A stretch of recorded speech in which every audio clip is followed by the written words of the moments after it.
c'est Sephora, je vous souhaite la bienvenue parmi nous. Si c'est votre première fois, je vous encourage à vous connecter au live.nouvellevie.com. Une équipe de leaders, de pasteurs, de personnes de notre communauté est là pour discuter avec vous et répondre à vos questions. Si vous nous suivez sur Facebook ou sur YouTube, je vous défie à commenter ce matin, à nous laisser savoir comment vous allez, d'où vous venez. C'est toujours agréable pour nous de discuter avec vous. On va accueillir dans un premier temps l'équipe de louanges and the worship qui va nous emmener dans la présence de Dieu. Et je vous encourage à couper toute distraction et à vous concentrer sur la présence de Dieu. Ensuite, Pasteur Claude nous apportera un message, toujours dans la série Transformée, qui s'intitule « Guérir de la colère ». C'est un message qui, je le crois, est primordial dans le temps que nous vivons, dans la période que nous traversons. Alors, concentrons-nous sur Dieu ce matin et recevons, soyons renouvelés. Bonne réunion, à tout à l'heure. Bonjour à tous et bienvenue à l'Église Nouvelle Vie. On va chanter et célébrer ensemble l'amour de Dieu envers nous. Chantons ensemble. Que l'âme épuisée, les cœurs assoiffés viennent à la source qui ne tarit pas. Venez écouter, lui seul peut vous combler. Que tous les pécheurs découvrent sa grâce. Quand sa demeure, ils trouvent leur place. Venez trouver ce que vous recherchez. On déclare ensemble. Car Dieu attend d'aimer chacun de nous, qu'il a donné son Fils pour nous sauver. Et ceux qui croiront en lui vivront à jamais. Hey! Oh, oh, oh, oh. Que l'âme brisée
croix. Oui, Dieu a tant aimé le monde.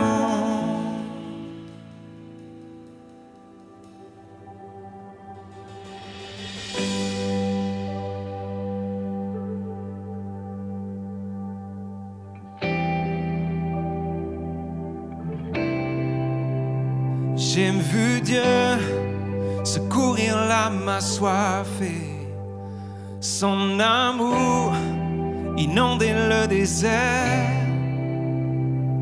Ne me dites pas que ses bontés sont épuisées, ses merveilles remplissent l'univers. J'ai vu Dieu délivrer le condamné, l'accueillir de ses bras grands ouverts. Ne me dites pas que son pardon est limité. Le salut en lui nous est offert. Jésus-Christ, seul sauveur, le nom au-dessus de tout nom. Jésus-Christ, seul Seigneur, le Dieu au-dessus de tout Dieu.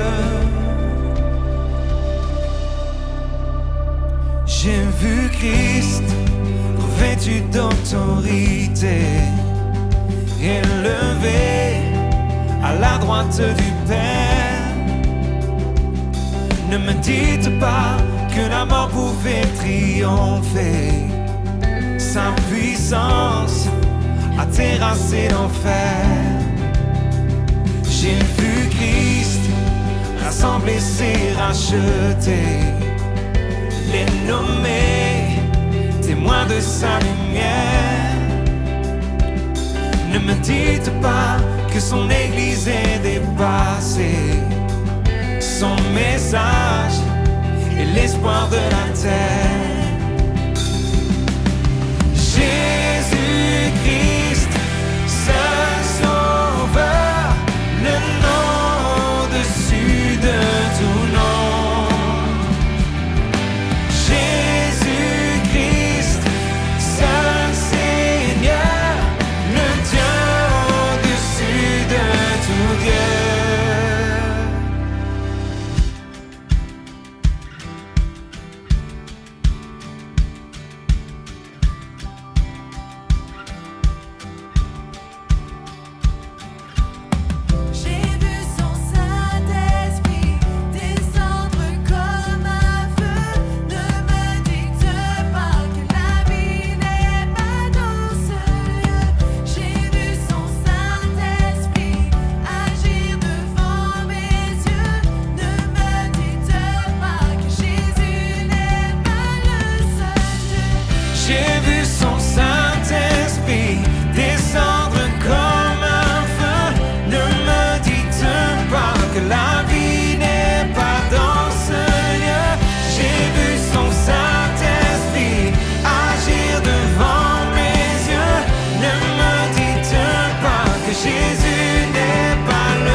Tout nom, déclarons-le.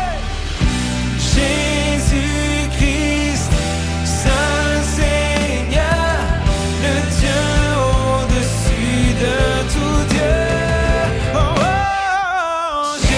Jésus-Christ, seul sauveur, le nom au-dessus de tout nom, au-dessus de tous les noms. Seul Seigneur,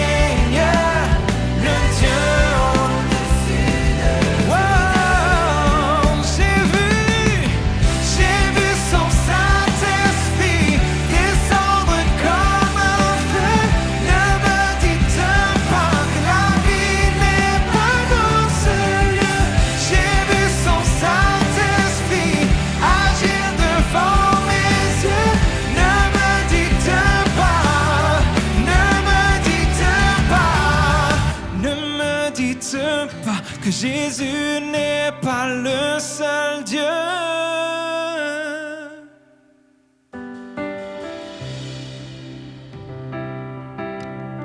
Oui, Jésus, tu es le seul Dieu, le seul Seigneur, celui qui agit, celui qui agit, celui qui agit.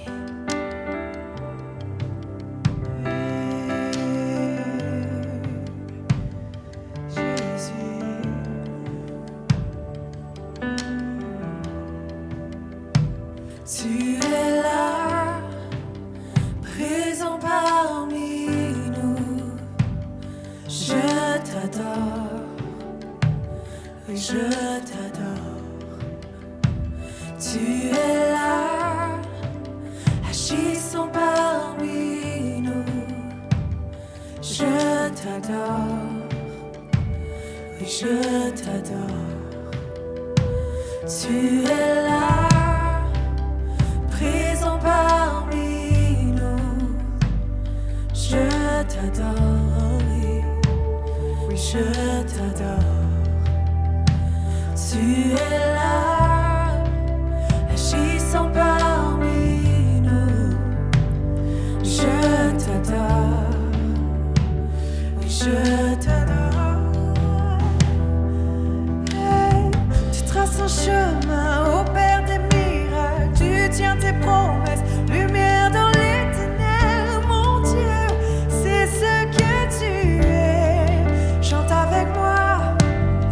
Tu traces un chemin au Père des miracles. Tu tiens tes promesses, lumière dans les ténèbres, mon Dieu, c'est ce que tu es.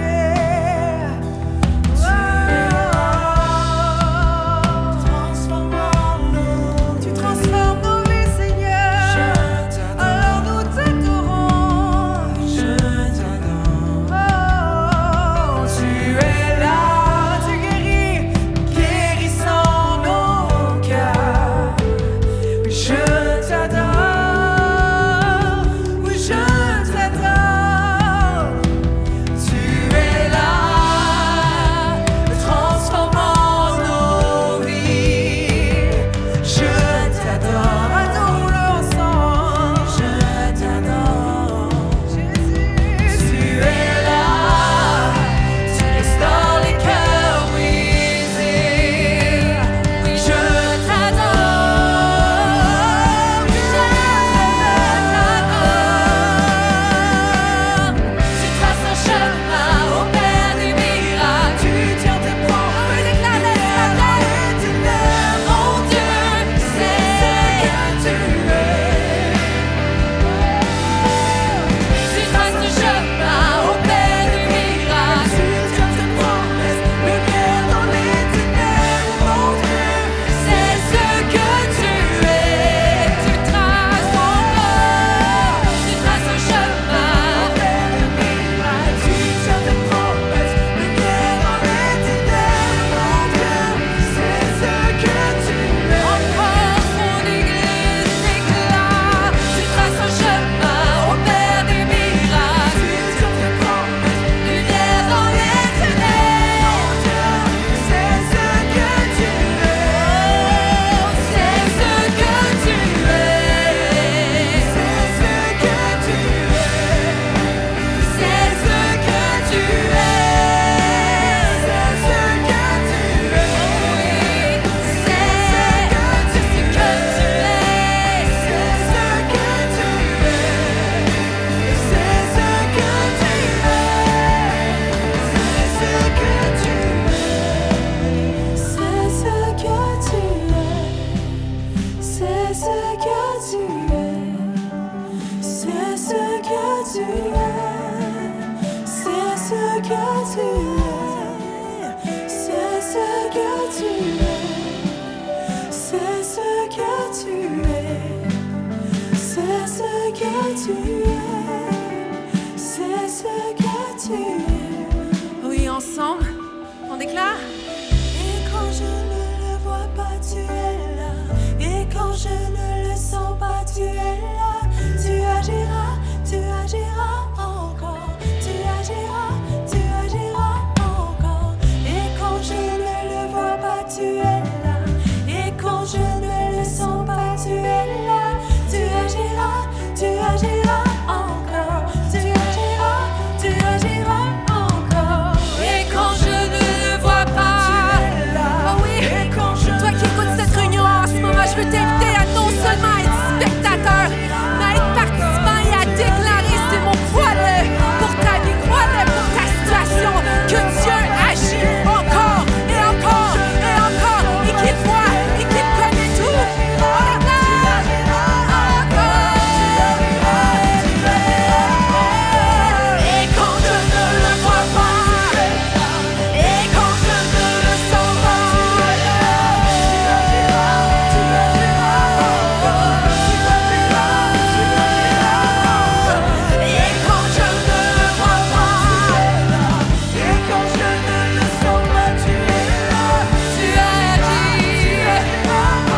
ce que tu es.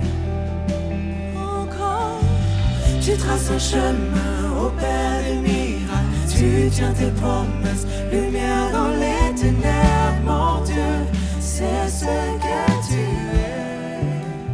Alléluia, Jésus, c'est ce que tu es. Seigneur, nous voulons nous baser, non pas sur ce que nous ressentons, mais sur qui tu es, sur ce que ta parole dit de toi. Seigneur, et quand on a besoin de savoir encore qui tu es, donne-nous d'avoir ce réflexe de regarder dans ce que tu nous dis dans ta parole. Tu nous dis que tu es ce libérateur, tu es cet abri, cette forteresse, ce bouclier, cet abri où nous pouvons nous réfugier. Apprends-nous à nous réfugier en toi, Jésus, celui qui ne change pas, celui qui n'a pas de commencement, qui n'a pas de fin. Tu es d'éternité en éternité et c'est sur cette vérité que nous voulons nous baser. Seigneur Jésus, qui est comme toi? Nous proclamons, Seigneur, encore ta vie qui va aller au-delà de la mort, Seigneur, dans nos pensées, ta vie qui va aller au-delà de la mort, Seigneur, de situations de mort autour de nous. Seigneur, tu es la vie et nous nous basons sur toi.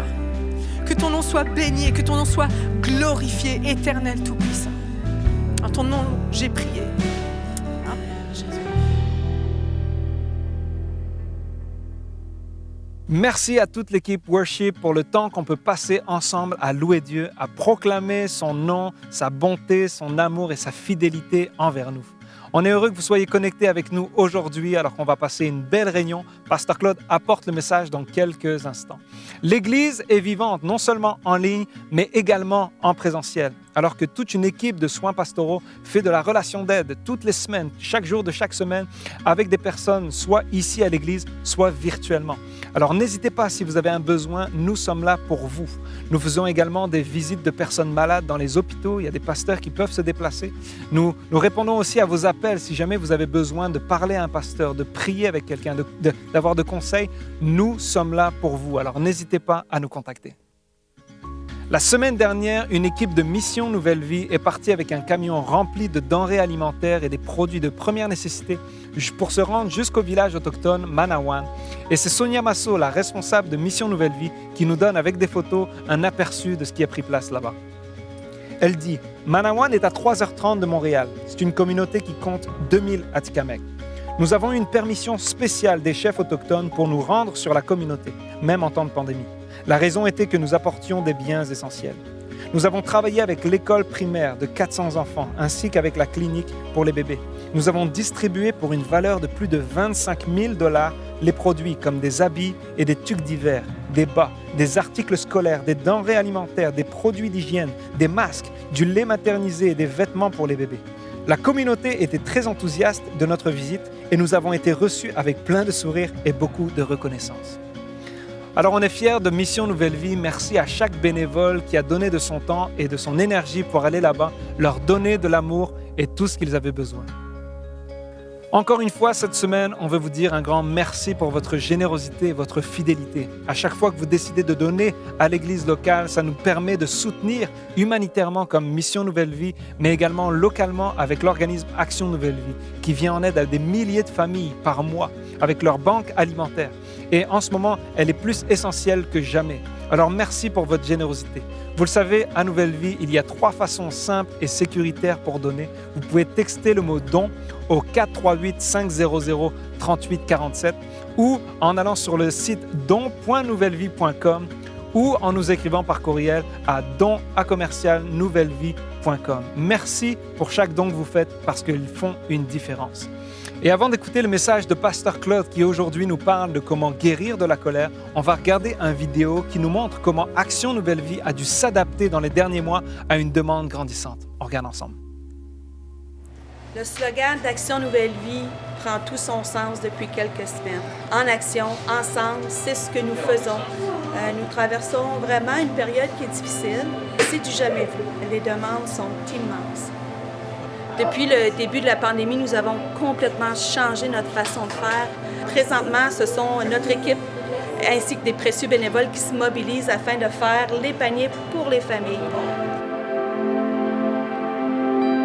Et dès qu'ils ont terminé avec leur panier à la voiture, le panier est désinfecté et il est ramené dans le circuit.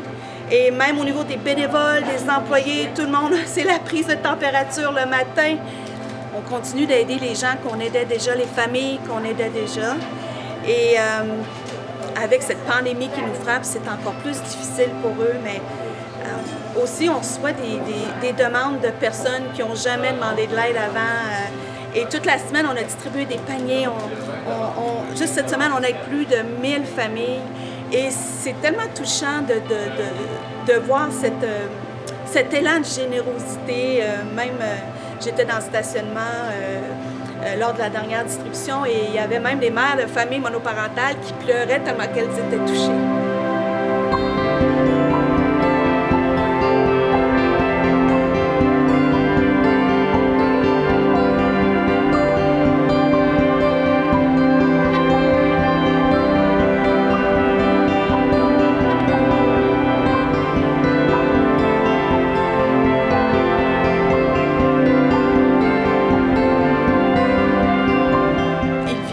Chercher leur panier de nourriture, mais oui, ils viennent chercher de la nourriture, mais en même temps, c'est beaucoup plus que de la nourriture.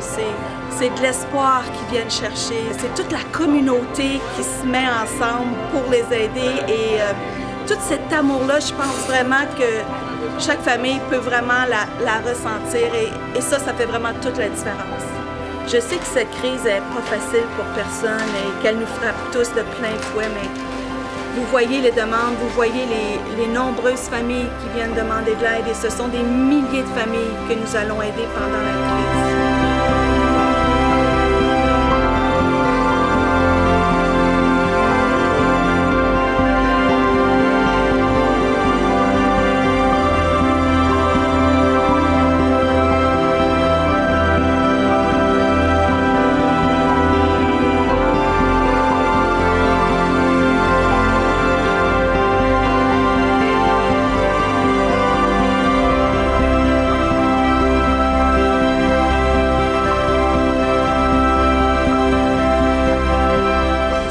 Je vous invite à faire un don en ligne.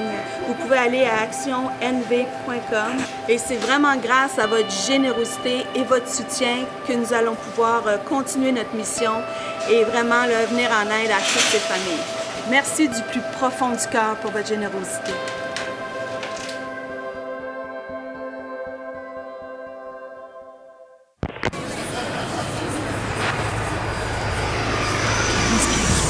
Respire. J'ai essayé, j'ai tout fait. Je suis à bout. On dirait que je frappe un mur. On dirait que je frappe un mur. Respire. Je suis pas belle. Check ses photos à Mon elle. Facebook a l'air de rien à côté. Check ses photos à elle. Sans vide. Sans fake. J'ai tout donné, ce que je me suis donné à Je venais à fond. fond. Plus rien qui fonctionne. J'arrête pas d'aider tout le J'y monde. crois pour les autres, mais plus pour moi. Mais plus pour moi. Je cours tellement, Je suis vidée. j'arrive plus à respirer. Les enfants sont partis. La maison est payée. Pourtant, il y a comme un grand vide. Pas juste dans la maison, là, mais entre nous. C'est entre nous. Je me sens fake. Respire. Respire. J'ai donné tout ce que je pouvais. Respire. Respire. Il n'y a plus rien qui Oh, c'est ça. fonctionne. Je me sens vide. Tellement vide. Par où on Quelqu'un a commence? trouvé le J'ai manuel? l'impression d'être dans une Comment spirale. reprendre le contrôle? Un manège qui Est-ce s'emballe. qu'il y a une porte de sortie à tout cirque? Comment on trouve l'équilibre? Respire. OK. Respire.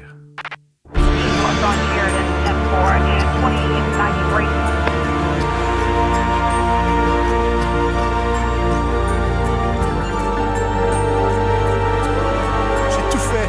Il n'y a plus rien qui Je fonctionne. te dis, j'ai essayé, je leur dis, je vais changer, promis. Je veux enfin comprendre. J'ai besoin. J'ai besoin de quelque chose de plus grand. J'ai besoin d'être changé. changé. J'ai besoin d'être transformé. Bienvenue à Nouvelle Vie, chez vous. J'avais à cœur ce matin que nous puissions prier ensemble.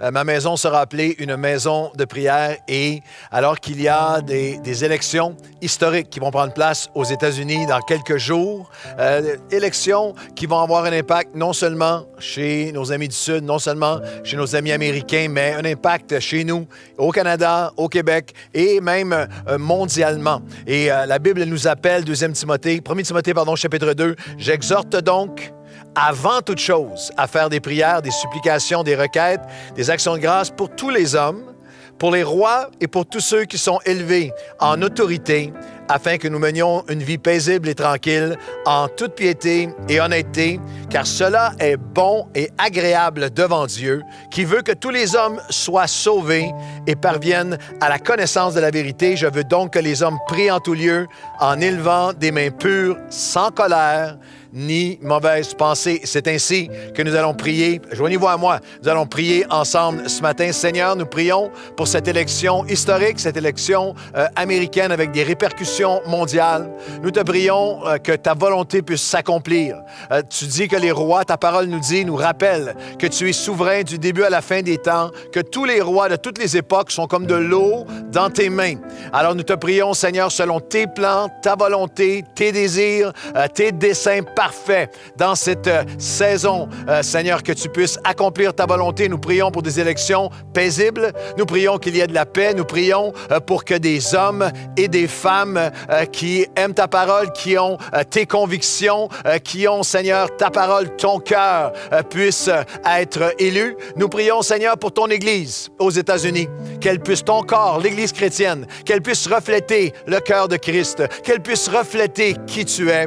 Et nous prions, Seigneur, pour que tu puisses étendre une main de justice et de paix sur cette élection. Et nous nous offrons à toi aujourd'hui et que nous, avant l'élection, pendant l'élection, après l'élection, nous puissions être l'expression de ton cœur. Comme lorsque dans ce texte, tu nous appelles à prier, tu dis, priez parce que par-dessus toute chose, c'est mon désir que l'Évangile puisse être communiqué, que tous soient sauvés, parviennent à la connaissance de la vérité. Et tu dis, j'ai été établi comme apôtre pour enseigner et instruire ceux qui ne te connaissent pas. Et Seigneur, en toute humilité, nous prions parce que nous croyons que tu nous as établis sur la terre maintenant pour faire connaître ton nom. Dans le nom de Jésus.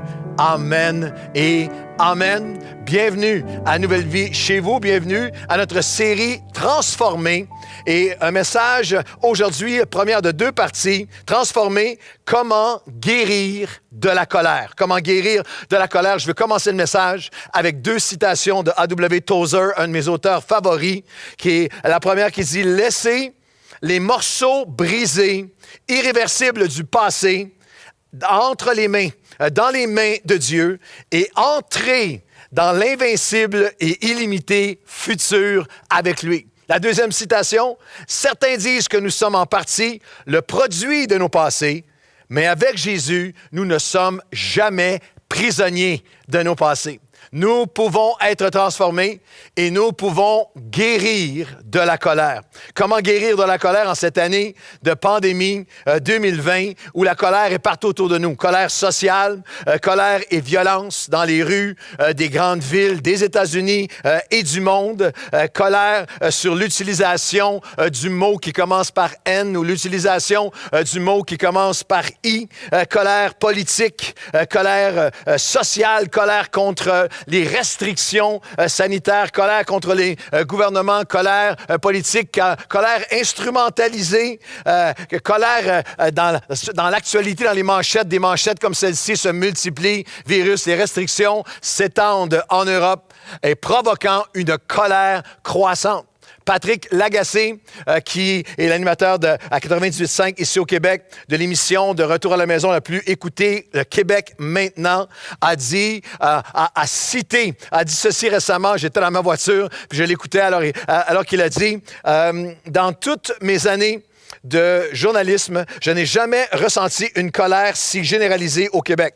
Tout le monde crie pour avoir de l'attention. Il semble que la colère soit, sur les médias sociaux, le seul moyen d'obtenir cette attention. » Juste avant que la pandémie commence, j'avais lu un article au mois de janvier de cette année sur une nouvelle vague, une espèce de mode, un phénomène aux États-Unis où il y avait l'établissement un peu partout, dans une trentaine de villes américaines, ça faisait fureur, de ce qu'ils appelaient de Rage Room. C'était une salle de rage où littéralement les gens payaient, $50 US pour 30 minutes pour aller dans une pièce qui était capitonnée, qui était insonorisée. on leur remettait des objets contondants, un marteau, un bâton, un bat de baseball, comme on dit, et les gens pouvaient amener leurs propres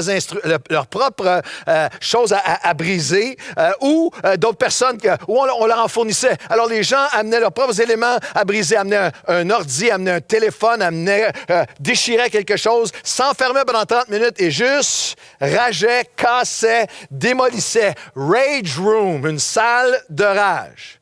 Nous savons, et je pense que vous avez tous réalisé, que ventiler la colère ne nous permet pas, ne nous rend pas capables de vaincre la colère. Il y a beaucoup de versets dans la parole de Dieu sur la colère. C'est un enseignement extraordinaire. Je commence ce message en 2 parties avec un avertissement, guérir de la colère, un avertissement COVID-19.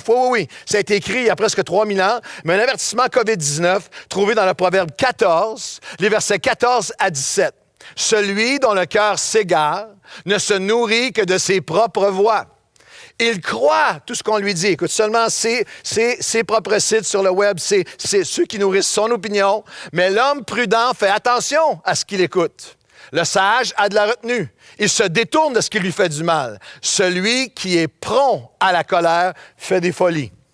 Sa colère le remplit de pensées, de méchanceté, et il alimente et attise la haine. C'est comme si, en ce moment, le monde entier est dans un rage room. C'est comme si les médias sociaux au complet, le monde entier est dans un rage room. On a même toutes sortes de nomenclatures pour nos différentes rages et colères.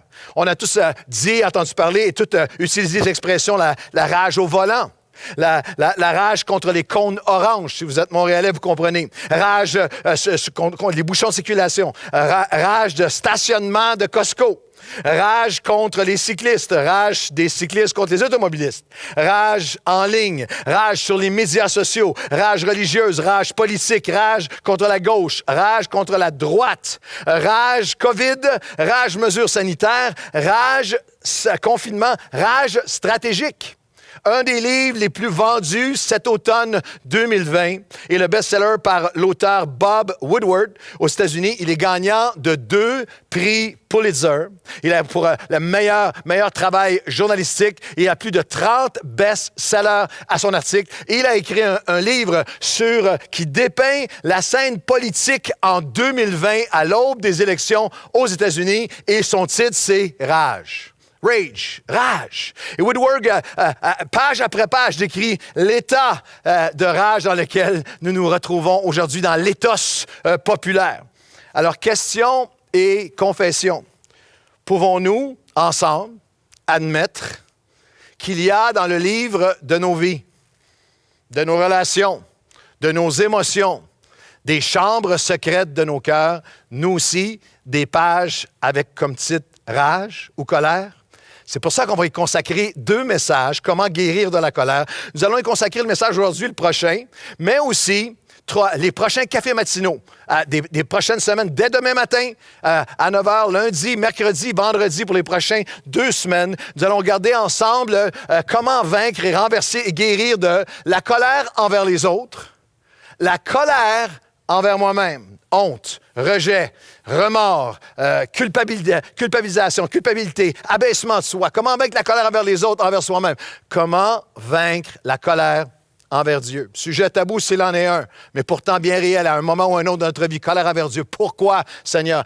On va regarder ensemble dans le prochain message des cafés matinaux, la colère envers les autres, envers moi-même, envers Dieu, et la colère envers la société, envers les autorités. Vous dites, Pasteur Claude, essayez-tu de nous amener à regarder les cafés matinaux? Absolument. Carrément.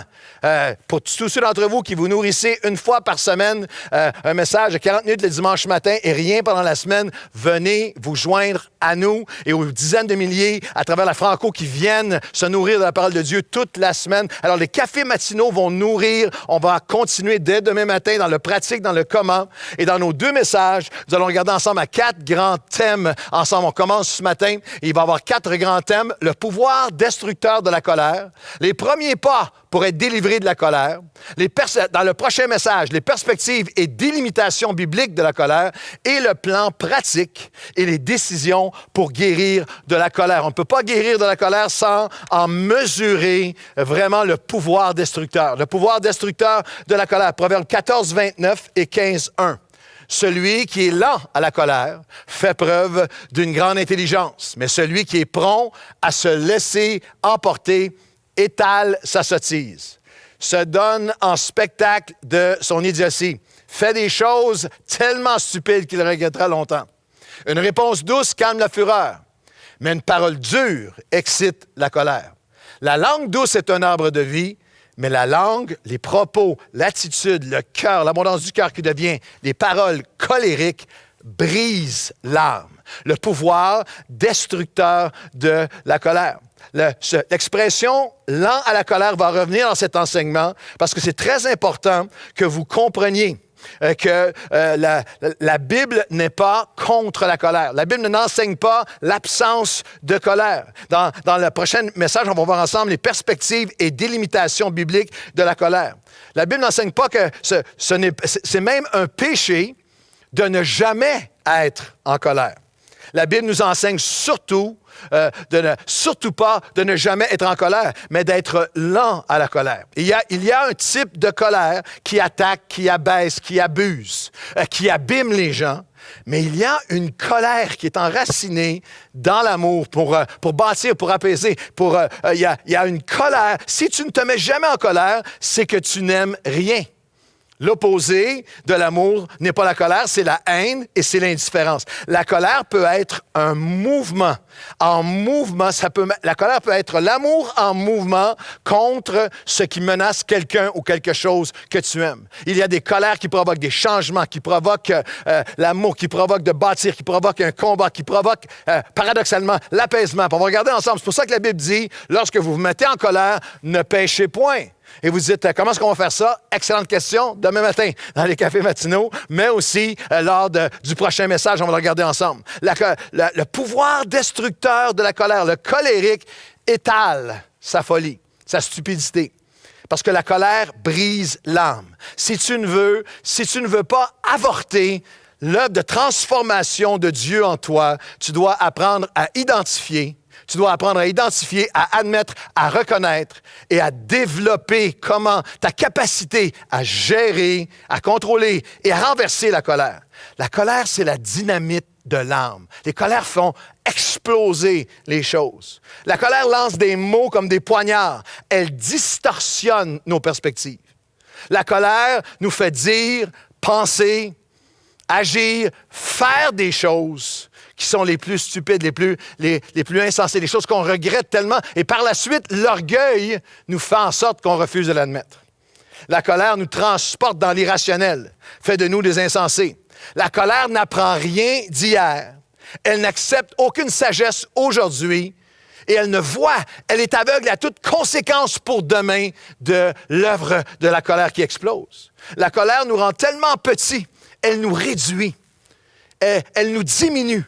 Alors que le pardon, la maîtrise de soi, le pardon et la maîtrise de soi nous élargit nos cœurs. Il nous amène à être infiniment au-delà, élargit la personne que nous pouvons devenir. La colère est un puissant destructeur. La colère peut détruire tellement de choses. Le Proverbe 19 nous dit, « L'homme qui se met en grande colère payera un terrible prix. Si tu l'exemptes, tu l'inciteras à recommencer. Un cœur calme est la vie du corps, mais la colère ronge le corps. » Très important. Avertissement important ici pour tous les parents, pour les enfants, nos ados. L'homme qui se met en colère va payer un terrible prix. Si tu essaies de l'en exempter, si tu n'apprends pas, si tu ne confrontes pas, si tu n'essaies pas de canaliser les conséquences graves de la colère chez un enfant, chez un adolescent, il va en payer un grand prix. La colère, un terrible prix. Tu l'inciteras à recommencer. Il y a un avertissement là-dedans pour tous les célibataires. Si tu fréquentes quelqu'un qui est colérique, qui est explosif et qui se justifie, parfois même se glorifie de sa colère. Moi, je suis quelqu'un qui dit ce qui passe. Moi, je ne suis pas une mauviette. Moi, je suis quelqu'un qui a du caractère, une colère qui est explosive. Si tu l'exemptes, tu l'inciteras à recommencer. Un cœur calme est la vie. Un cœur calme, c'est la vie. La vie même du corps. Et c'est intéressant que la colère va provoquer toutes sortes de choses, même dans votre santé. des impacts. Il y a toutes sortes de manchettes que je regardais. La colère dangereuse pour le cœur. Une autre manchette. Les accès de colère multiplient les risques de crise cardiaque. Plein d'articles médicaux en parlent. Une étude parue dans le European Heart Journal 2014 a révélé qu'une personne en bonne santé présente 5 fois plus de risques de subir un infarctus, 3 fois plus de risques d'être victime d'un AVC dans les 2 heures après s'être énervé. Des chercheurs de Harvard, une autre étude 2012 de Cognitive Behavior Therapy nous donne 7 raisons importantes de trouver une solution à la colère. Parce qu'une explosion de colère met votre cœur en grand danger, augmente le risque d'accident vasculaire, cérébral, affaiblit votre système immunitaire. Les problèmes de colère peuvent aggraver votre anxiété. La colère est également liée à la dépression. L'hostilité peut blesser vos poumons. La colère peut raccourcir vos vies. La colère qui peut détruire le corps et qui peut détruire aussi le couple, nos relations. Dans son extraordinaire enseignement dans Éphésiens 4 et 5, l'apôtre Paul donne un enseignement qui est magnifique sur toutes les dynamiques relationnelles propres à l'expérience humaine. Il parle de relations des parents envers leurs enfants, des enfants envers et des hommes et des femmes envers leurs parents. Les relations à l'intérieur de l'Église, relations avec croyants, relations des croyants avec le monde, relations également de celui qui est en autorité du patron ou de l'employeur avec l'employé, relations de nous avec ceux qui sont en autorité sur nous, et aussi et surtout l'enseignement sur la relation entre le mari et la femme. Et c'est là qu'on trouve dans Éphésiens, on regarde ensemble les différentes étapes de la colère, comment la colère peut détruire le corps et peut détruire le couple. Éphésiens 4, 31. Alors que nous voyons, dans Éphésiens 4, 31, il dit, si vous vous mettez en colère, c'est pas que ça n'arrivera pas. Ça fait partie de l'expérience humaine. Si vous vous mettez en colère, ne laissez pas le soleil se coucher sur votre colère.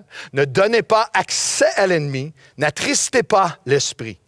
Que toute colère, et là vous avez la progression destructive de la colère, toute colère, rancune, animosité, clameur, le mot grec pour clameur, c'est crise de colère, cri de colère, perte de contrôle, disparaissent du milieu de vous. Qu'il ne sorte de votre bouche aucune parole mauvaise, mais s'il y a lieu quelques bonnes paroles qui vont communiquer une grâce à ceux qui l'entendent.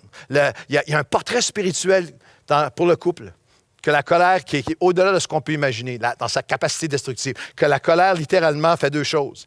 Elle donne accès à l'ennemi, et la colère va éteindre, attrister l'esprit. Cette position où la colère, j'ouvre mon cœur, mes pensées à l'accusation, à tous les mensonges, à des mensonges les pires, et où je coupe l'accès de l'esprit dans ma vie. La colère aujourd'hui peut être neutralisée, effacée, pardonnée, guérie, même surmontée, renversée par la reconnaissance, par la repentance, par une recherche sincère. Je reconnais, j'ai ce problème, je veux changer, je veux apprendre, je veux admettre, je veux approfondir, je veux vaincre la colère. Non, la colère aujourd'hui peut être vaincue, c'est lorsque la colère se cristallise, lorsqu'elle se calcifie. La colère d'hier qui devient la colère de demain et qui nous endurcit, détruit nos corps, peut détruire nos couples, peut détruire la colère, le pouvoir destructeur de la colère peut détruire même des communautés. Encore une fois, si vous regardez au Proverbe 16, 32, les Proverbes aussi 22, 24, 16, 32. Celui qui est lent à la colère vaut mieux qu'un héros, mieux qu'un grand héros de guerre. Et celui qui est maître de lui-même est plus grand que celui-même qui prend des villes. Les Proverbes enseignent que la plus grande qualité d'un leader, une des plus grandes qualités de celui qui est en leadership, qui est en influence, que ce soit un époux, une épouse, une mère, un père, un parent, quelqu'un qui est dans ton entreprise, tes collègues de travail, la plus grande qualité d'un leader. John Maxwell enseigne sur le leader 360 degrés. Un leader, c'est sa relation avec, est-ce qu'il excelle dans sa relation avec les autorités, relation avec ses collègues, relation avec les personnes qu'il dirige. Mais suprêmement des proverbes à Maxwell, c'est comment il se gère intérieurement. La colère, la dynamique intérieure. Plus que le plus grand des héros, le plus brillant, le plus grand accomplisseur de grandes choses, c'est la colère. Sa capacité à maîtriser sa colère qui va faire de toi le leader que Dieu veut que tu sois. La colère peut détruire des communautés, détruire une famille, une communauté, on le voit en ce moment, communauté, des villes, des nations, la colère a détruit plus d'églises que quelques autres ennemis. Après toutes mes années de pastorat, il n'y a pas un ennemi de l'extérieur qui peut détruire l'Église de Christ. Jésus a dit, je vais la bâtir, cette Église. Les portes même de l'enfer ne pourront pas prévendre contre elle. Mais l'ennemi de l'intérieur, l'ennemi de la colère, de l'accusation, du déchirement, de la rancune, du non-pardon, encore plus dangereux en ce moment, en 2020, sur les médias sociaux. La colère peut détruire des communautés et l'enseignement de la sagesse va encore plus loin. Si on regarde à Proverbe 22 et Proverbe 22, 24, ne fréquente même pas l'homme colérique. Ne va pas vers celui qui accuse, qui méprise, qui éloigne-toi du colérique, qui se plaît à la violence, de peur que tu ne t'habitues à ses sentiers et qu'il devienne un piège pour ton âme. De la colère qui se... dans une relation de personnes entre chrétiens, que tu es avec des gens qui colériques, accusateurs, méprisants, cet esprit-là qui est en toi. La colère de conversation en conversation, de tweet en tweet, de génération en génération. La colère, une question de... Je lisais sur certains des plus grands leaders qui étaient souillés par leur colère. Un des plus grands maestros de l'histoire, Arturo Toscanini, qui était un des maestros, chefs d'orchestre historiques, mais il était célèbre pour ses colères féroces. Il lançait des objets, fracassait des objets. Dans une biographie, on parle de lui. Un jour, lors d'une pratique, il avait une oreille absolue. Il y avait un musicien qui a une note flat, une fausse note. Il a pris une montre qu'il avait au poignet et il l'a lancée, l'a fracassée. C'est une montre qui lui avait été donnée par la reine d'Angleterre. On estime à des centaines de milliers d'euros sa valeur. Il a fracassé et a sorti en claquant tout ce qu'il pouvait. Et dans les jours qui ont suivi, anonymement, les membres de l'orchestre lui il est arrivé un jour, puis sur son lutrin, après sa grande colère, il y avait 2 petits écrins, avec dedans une montre d'une certaine valeur, et l'autre à côté, une montre à 5 $ avec l'inscription pour répétition de l'orchestre seulement. Mais la question importante, c'est, honnêtement, est-ce que ça t'est déjà arrivé? Est-ce que ça m'est déjà arrivé de fracasser le précieux, ce qui est précieux? De briser, au-delà de la réparation, ce qui est précieux par la colère. Parce que la colère peut détruire tellement de choses. La colère peut détruire même ma capacité de devenir la nouvelle création que Dieu veut que je sois.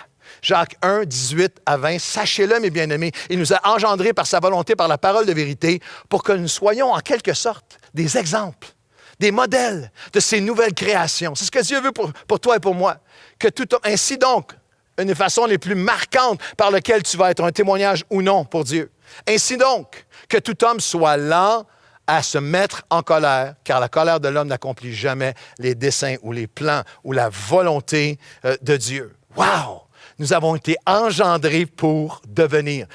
Si quelqu'un vient à Christ, il est une nouvelle création. Les choses anciennes sont passées. Toutes choses deviennent nouvelles. Je suis une nouvelle personne et Dieu m'a appelé et Dieu dit, mon désir pour toi n'est pas que tu sois conforme à la colère du siècle présent, mais que tu me laisses te transformer, pas conforme, mais qu'il te transforme à son image. Nous sommes les épîtres vivants, en personne, en ligne, ensemble, individuellement, au travail, à la maison, sur les médias sociaux. Nous sommes ensemble et individuellement les épîtres vivants lus par tous les hommes.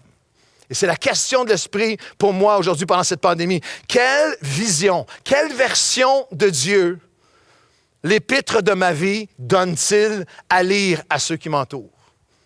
Quelle vision de Dieu, quel modèle de Dieu donnons-nous ensemble en tant qu'Église, en personne, sur les médias sociaux, à une société en colère qui est assoiffée dans une poursuite effrénée de juste quelqu'un qui vit, qui connaît une paix, quelqu'un qui maîtrise sa colère, quelqu'un qui apaise.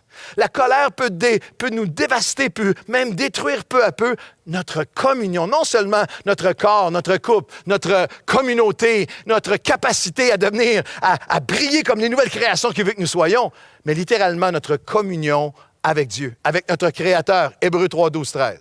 Faites attention. Soyez attentifs, soyez alertes, frères et sœurs. Qu'aucun de vous n'ait un cœur colérique. Regardez la progression. colérique et incrédule, qui le détourne du Dieu vivant. Mais exhortez-vous, encouragez-vous les uns les autres chaque jour, aussi longtemps qu'on peut dire aujourd'hui, afin qu'aucun de vous ne s'endurcisse par les séductions du péché. Faites attention, le cœur colérique devient invariablement un cœur incrédule. L'incrédulité qui te détourne du Dieu vivant. La colère empoisonne, égorge et met à mort ultimement, graduellement, imperceptiblement, notre vie de prière. Le cœur colérique arrête de prier. Le cœur colérique, la colère va étouffer ton attachement à Dieu, ton attachement pour la maison de Dieu, ton goût de te rassembler avec les croyants. La colère a éloigné du corps de Christ plus de personnes que quelques autres, que quelque autre poison. La colère vient tuer ta communion avec ton Créateur, ton désir d'être changé par lui, de connaître sa parole, de le connaître, de le faire connaître. C'est pour ça qu'ils disent, exhortez-vous les uns les autres aussi longtemps qu'on peut dire aujourd'hui.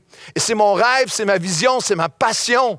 C'est ma vision absolue pour cette série transformée et pour ce message en particulier. Que le désir de Dieu en cet automne 2020, avec la colère partout autour de nous, et beaucoup d'entre nous avec des combats de colère à l'intérieur et face aux incertitudes et aux injustices, et que ça soit un automne aujourd'hui. Aujourd'hui, et si cet automne était l'automne où tu laisserais Dieu aller profondément en toi, adresser la source de ta colère, venir te conduire sur un chemin pour te libérer, qu'aujourd'hui, tu ne t'endurcisses pas par la colère et les mensonges du péché reliés à la colère. Le mensonge que c'est pas si grave que ça.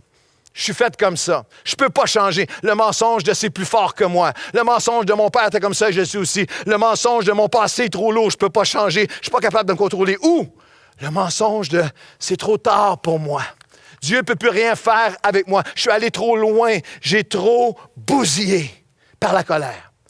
Écoutez-moi bien, dans les dernières minutes, nous allons découvrir dans ces messages, dans ces cafés matinaux, dans ce message et dans le prochain, étape par étape, les ressources, les décisions, les actions pour maîtriser et renverser la colère. Je te promets que Dieu a un plan et il ne permet jamais qu'on soit tenté au-delà de nos forces. Il y a une guérison pour ta colère. Le plan pratique, les décisions quotidiennes, admettre, adresser les sources, approfondir, apprendre comment gérer cette colère, comment être apaisé, comment accéder à une maîtrise de ma colère. Mais il y a un premier pas pour tous ceux qui disent, oui, mais Pasteur Claude, je t'écoute, mais tu comprends pas. Là. Pourquoi est-ce que ça m'arrive encore? D'où ça vient, tout ça? Je suis un chrétien, je connais Dieu, j'aime Dieu, je connais la parole, j'ai vécu des expériences avec Dieu. J'ai même enseigné la parole à d'autres et je connais ce que la Bible dit et j'aime le Seigneur et j'aime la louange et pourtant de nulle part arrivent ces montées de colère où j'étale ma sottise, j'étale ma folie, je bousille tout, comme le proverbe le dit. Pasteur Claude, toi, est-ce que ça t'est déjà arrivé, toi, comme un pasteur? Est-ce que ça arrive à des pasteurs? Est-ce que ça arrive à des chrétiens matures? Comment est-ce qu'un chrétien peut faire ça? Est-ce que ça déjà arrivé à toi d'étaler ta folie par ta colère, de te retrouver dans le rage room, de bousiller la montre de Grand Prix par ta colère? Ma réponse, c'est oui. Avec humilité, avec brisement, oui. Je suis avec toi dans ce combat-là. La colère est une vieille ennemie de vie pour moi. Et j'aimerais même te dire ceci. Vous dites, est-ce que ça arrive à des hommes de Dieu matures, des femmes de Dieu, est-ce que ça arrive à des pasteurs? Et je te dirais ceci. Et si je te demandais, est-ce que ça peut arriver au plus grand de tous les apôtres? Le plus grand de tous les apôtres. L'apôtre Paul va nous indiquer les premiers pas pour guérir de la colère. Paul avait un arrière-plan de colère et de violence, d'intégrisme religieux insensé. Il a cautionné, validé et signé pour la lapidation de Étienne. C'était un despote religieux rempli de haine et de violence. Mais il respirait le meurtre contre l'Église. Mais il a été glorieusement sauvé, transformé, nouvelle naissance. Et Paul, on le retrouve dans Acte 23, après 20 ans de ministère. Il est l'apôtre des apôtres. Il a écrit le 2/3 du Nouveau Testament. Il a eu la révélation de l'amour de 1 Corinthiens 13. Il a écrit tout l'enseignement du combat spirituel contre la colère. C'est lui que Dieu a inspiré pour écrire le fruit de l'Esprit. Voici comment un chrétien marche, ceux qui appartiennent à Jésus-Christ, marchent selon l'Esprit d'amour, de paix, de douceur, de patience, de bonté, de maîtrise de soi. Et on le retrouve, Paul, dans Actes 23 et les versets 1 et 2. Il est devant un souverain sacrificateur, devant Caïphe. Il est en mode prédication, un peu comme moi ce matin. Et on lit dans Actes 23, 1 et 2. Paul, les regards fixés sur le Sanhédrin, dit « Hommes, frères, c'est en toute bonne conscience que je me suis conduit jusqu'à ce jour devant Dieu. » Dans notre traduction en français, on a 3 petits points. Dans les textes originaux, c'était une forme grammaticale. Luc, l'historien et médecin qui écrit, raconte cet événement. Mais les 3 petits points, c'est simplement pour indiquer que Paul était dans un envolé. Paul était en plein message. Racontait, j'ai une bonne conscience devant Dieu. Voici mon témoignage qui est absolument glorieux. En train de proclamer la grandeur de l'œuvre de Dieu. Et le souverain sacrificateur, Ananias, ordonna à ceux qui étaient près de lui de le frapper sur la bouche. Wow! Avant qu'on regarde quelle est la réaction de Paul, en train de faire son discours, là, il y a différents mots du français international au français au Québec. Je veux que vous compreniez, avant qu'on regarde dans la réaction de Paul, comprenez bien ce qui vient de se passer. C'est vraiment dans la Bible, ça, Paul est en train de prêcher, s'est fait gifler une baffe, un soufflet. Quelqu'un qui me dit, pour nos amis arabes, un traha, une claque d'en face, comme on dit au Québec. Et même plus, la Bible est précise, il le frapper sur la bouche. Alors, en bon québécois, c'est une claque, ça, je ne compléterai pas, mais la plupart des Québécois comprennent. Paul est en train de prêcher, un vulgaire serviteur à côté, slam, une claque sur la... Quelle est la réaction de Paul? Le fruit de l'esprit, c'est l'amour, c'est la douceur, c'est la maîtrise de soi, c'est la bonté, c'est la... Regardez bien la réaction de Paul. Alors, Paul lui dit, Dieu te frappera. Sépulcre blanchi, muraille blanchie, tu es assis pour me juger selon la loi, et tu violes la loi en ordonnant qu'on me frappe. Ceux qui étaient près de lui dirent, tu insultes le souverain sacrificateur de Dieu. Et Paul dit, il revient à lui-même, je ne savais pas, frère, que ce fut le souverain sacrificateur, car il est écrit, tu ne parleras pas mal du chef de ton peuple. Wow! Paul, quelle est sa réaction? Paul, une claque sur la bouche, sa réaction. Pète un câble, pète une coche, pète sa coche, perd le nord, perd la carte, voix rouge. Il insulte. Lorsqu'il dit littéralement « muraille blanchie », c'est une expression de l'argot de l'époque très, très commune. C'était une insulte commune. C'était littéralement, ça faisait référence au sépulcre blanchi à la chaux, rempli d'ossements, de choses derrière avec les vers qui rongent. Et ça, Paul leur disait littéralement, vous avez l'air beau avec vos grandes robes, vous êtes toutes blancs extérieurs, tu pues en dedans, man, tu sens pas bon en dedans. Il insulte le sacrificateur et se sert de la Bible, de la parole qui lui-même est en train de transgresser pour essayer de se défendre. Est-ce que ça vous rappelle quelqu'un? Ça rappelle les chicanes chrétiennes qui se lancent des versets, la colère de Paul. Il explose, il insulte, il étale sa sottise et sa folie. Et là, il revient un peu à ceux qui étaient près de lui disent « Hey, tu insultes le souverain sacrificateur du Seigneur. » Et Paul se justifie et peut-être même presque menti. Il y a beaucoup de théologiens oscillent des deux côtés, mais la plupart croient que c'était impossible que Paul ne reconnaisse pas devant qui il était. Paul avait été lui-même dans le Sanhédrin. Les postes de membres du Sanhédrin étaient des membres à vie, comme les juges de la Cour suprême. Peut-être qu'il avait côtoyé les membres du Sanhédrin. Il est devant Ananias. C'est comme toi, devant le président, devant le juge de la Cour suprême. C'est très difficile d'imaginer qu'il ne savait pas devant qui il était. Néanmoins, il dit, « Oh, je ne savais pas, frère, que c'était le souverain sacrificateur. » Et là, ça rappelle la parole de Dieu qui dit, il est écrit, « Tu ne parleras pas mal du chef de ton peuple. » Right. Tu t'en souviens pas, Paul. Un peu, je me vois tellement dans ce moment où Paul explose et doit se poser la question que vous et moi on s'est posée pendant tellement de fois après des explosions de colère avec agonie. Poser la question, ça vient de où ça? Ça vient de où ça, tout ça? Jésus répond, ça vient de où dans l'Évangile de Matthieu? Mais ce qui sort de la bouche vient du cœur et c'est ça qui souille l'homme, car c'est du cœur que viennent les mauvaises pensées, les meurtres, les adultères, les impudicités, les vols, les faux témoignages, les calomnies. C'est de l'abondance du cœur que la bouche parle. Avant que vous soyez trop dur envers Paul, avant que vous soyez prêt à le condamner, vous prendrez le temps de lire Actes 21 et 23 et la semaine qui a précédé le moment de la gifle et de l'explosion. Il a été battu, juste dans les 2 chapitres précédents, battu par une foule enragée, accusé injustement, fouetté. Il a été on criait, on vociférait pour appeler à ce qu'il soit emprisonné, à ce qu'il soit mis à mort.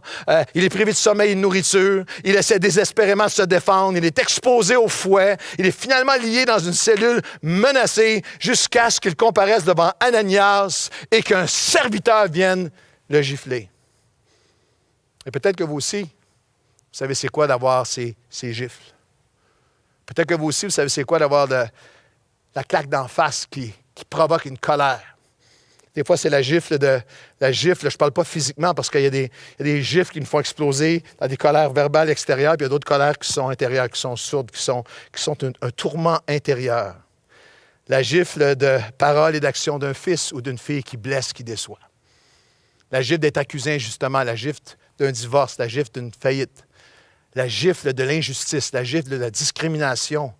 La gifle de n'avoir rien fait de mal puis d'être accusé, la gifle de l'injustice, la gifle de la non-reconnaissance et de l'ingratitude. Et Paul est tellement déçu de lui-même.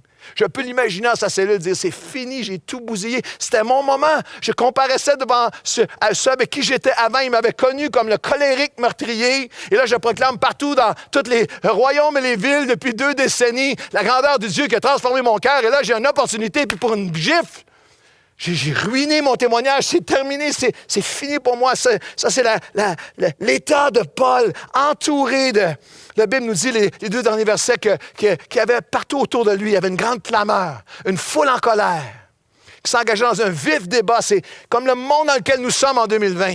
La discorde qui allait en croissant. Le tribun, craignant que Paul ne fût mis en pièces par ses gens, fit descendre les soldats pour l'enlever du milieu d'eux et le conduire à la prison. La nuit suivante, et croyez-moi, la texte original, ça dit cette nuit-là. C'est la nuit après les événements. C'est la nuit après que tout gâché, j'ai gaffé, j'ai encore explosé. Ma colère, j'ai raté ma chance. Le Seigneur lui-même apparut à Paul et dit, « Prends courage, car de même que tu as rendu témoignage de moi à Jérusalem, il faut aussi que tu rendes témoignage de moi à Rome. » À différents endroits dans les Actes, on lit qu'un messager du Seigneur, un ange, un messager vient secourir un des serviteurs qui est emprisonné. Mais là, Dieu dit, « Non, envoie pas un messager, j'y vais moi-même. » Je m'en vais parler à mon fils, je m'en vais parler à ma fille, je m'en vais te dire, Paul, ce n'est pas terminé. J'ai commencé une œuvre en toi. Rien ne peut te séparer de mon amour. J'ai commencé une œuvre et je vais l'accomplir. J'utilise des hommes et des femmes imparfaits qui reconnaissent leurs besoins devant moi. Le premier pas, on va parler ensemble dans les prochaines étapes de comment on peut apprendre, comment on peut approfondir, comment on peut à chaque jour vaincre la colère. Mais le premier pas, c'est laisse-le s'approcher de toi. Et approche-toi de lui avec ton cœur de colère et du Seigneur. Je veux l'admettre, je veux le reconnaître et je lève les yeux, j'entends ta voix qui me dit dans ma cellule de culpabilité, j'ai tellement bousillé de foi. Dans cette cellule-là, tu me dis aujourd'hui, tu as témoigné pour moi, tu t'es tenu pour moi et moi, je suis encore avec toi. Je ne t'envoie pas un ange, je viens moi-même auprès de toi pour te restaurer. Et il n'y a pas de limite à comment Dieu peut guérir, rétablir, libérer un cœur qui se remet à lui. Tu peux, je peux. Nous pouvons guérir de notre colère. Je vais terminer avec un témoignage. Regardez bien. Témoignage d'un de mes amis, un des pasteurs ici, bien-aimé à Nouvelle Vie, aimé de tout le monde. Le pasteur Stéphane Kéry, qui est un homme d'amour, de douceur, de patience, un écoute, un confident pour tous, qui pourtant va vous raconter comme Paul a eu son moment où il avait une décision à prendre. Est-ce que je vais le laisser s'approcher de ma colère afin de m'en guérir? On l'écoute ensemble.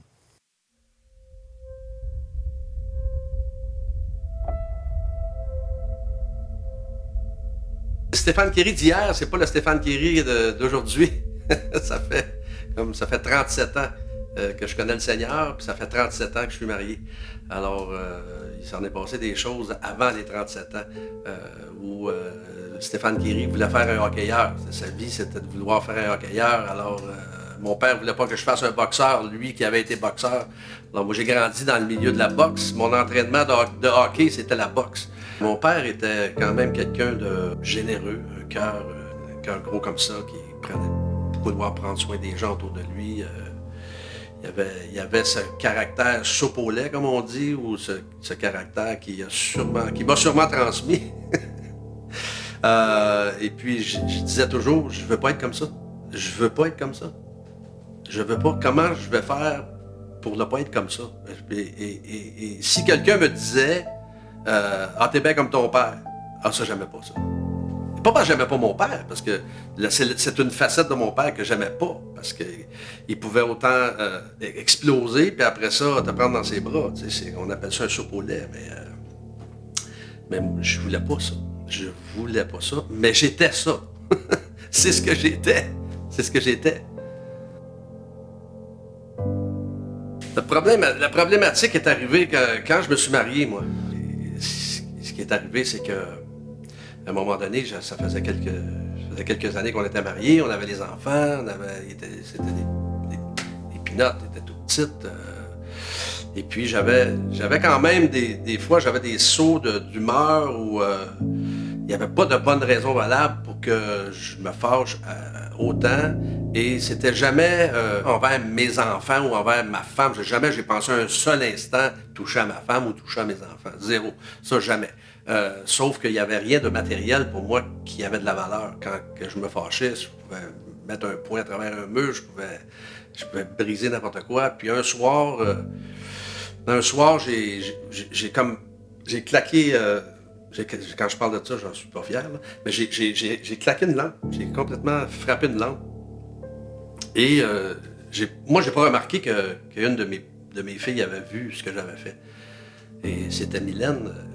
Et Mylène, à l'époque, qui était toute petite. Et puis, quand je suis allé l'aborder le soir, elle était sous les couvertures, avec des yeux terrifiés, puis qui m'a dit pourquoi papa t'a brisé la lampe?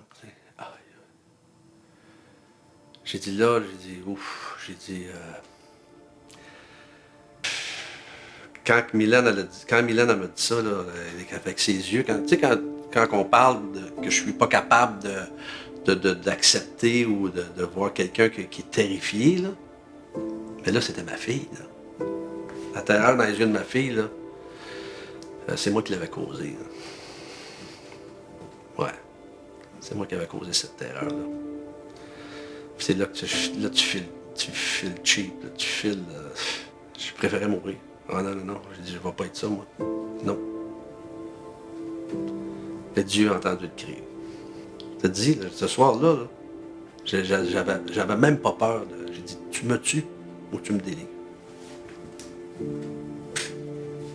That's it.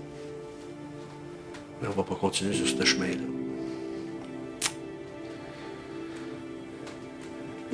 C'est là que j'ai réalisé ce soir-là que j'ai un problème. J'ai un problème, puis il faut que ça finisse.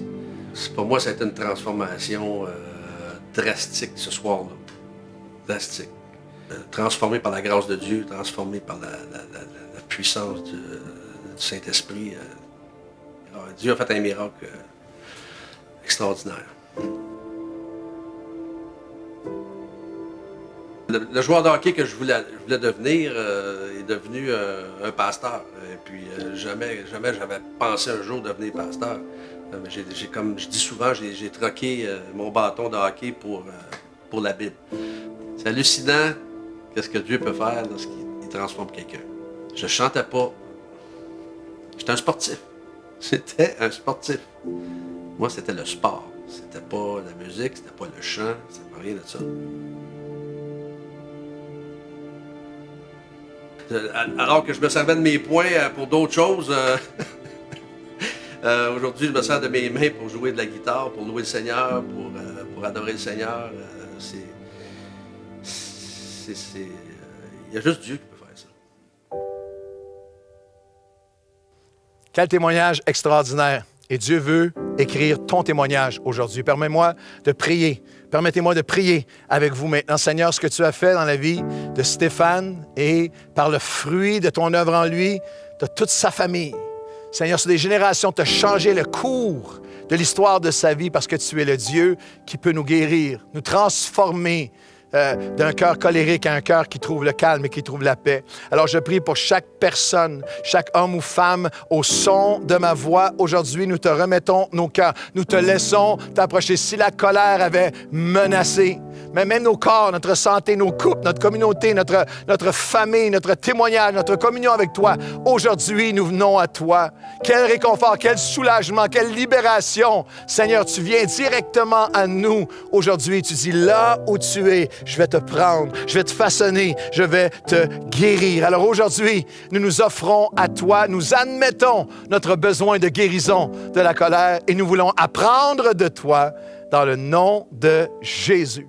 Soyez avec moi dès demain avec des cafés matinaux. Si vous voulez parler avec un pasteur, il y a quelqu'un qui est là en ligne pour parler, pour prier avec vous. Joignez-vous à l'équipe d'adoration Nouvelle Vie, le roi. Nouvelle Vie Worship, alors que nous célébrons celui qui nous guérit de la colère. Jésus-Christ, seul sauveur, le nom au-dessus de tout nom. Jésus-Christ, seul Seigneur, le Dieu au-dessus de tout Dieu. Chantons-le. Jésus-Christ, seul sauveur, le nom au-dessus de tout nom. Jésus-Christ, seul Seigneur, le Dieu au-dessus de tout Dieu. J'ai vu son Saint-Esprit descendre comme un feu. Ne me dites pas que la vie n'est pas dans ce lieu. J'ai vu son Saint-Esprit agir devant mes yeux. Ne me dites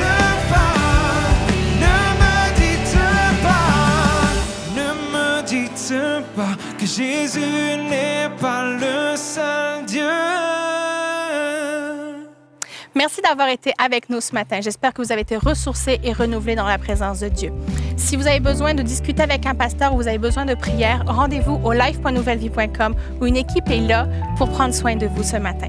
Si vous voulez nous écrire, nous poser des questions ou vous avez des témoignages, écrivez-nous au info@commercialnouvellevie.com. Restez connectés durant toute la semaine sur nos différents réseaux sociaux pour connaître notre programmation et ça commence demain matin avec Pasteur Claude pour le café matinal. Bonne semaine!